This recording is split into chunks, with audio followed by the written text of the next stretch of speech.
жеті атаға дейін үйленбеу дәстүрі түркі тектес халықтардың ішінде тек қазақтарда ғана бар дейміз. Неге екенін білесіз бе? Осы жайында оқыған бір аңыз әңгімені ұсынбақпын.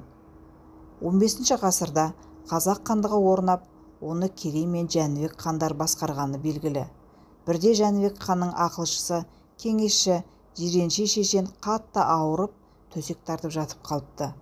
Жақын жерлердегі талай белгілі емші бақсыларды шақыртып қаратса да ем қонбаған екен.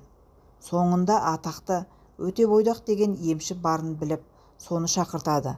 Өтебойдақтың емінен кейін Жиренше жазылып дертінен айығыпты. Жәнібек хан емшіге риза болып, бірнеше сұрақ қойыпты. Көп сұрақтарына қонымды жауаптар алып, соңғы сұрағын қойыпты. Қандай ауруды емдеу қиын?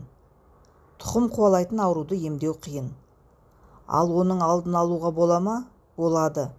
7 атаға дейін туыс адамдар қыз алыспау керек. 7 қазақ үшін қасиетті сан. Өтебойдақ емшінің айтқанын Жәнібек хан жадына тоқып, халыққа 7 атаға дейін үйленуге тыйым салыпты. Кімде-кім 7 атаға толмай үйленсе, өлім жазасына кесілсін деген жарлық шығыпты. Содан бері қазақ хандары осы жарлықты бұлжытпай орындап отырыпты. 7 атасын білмеген жетесіз деген осыдан қалған.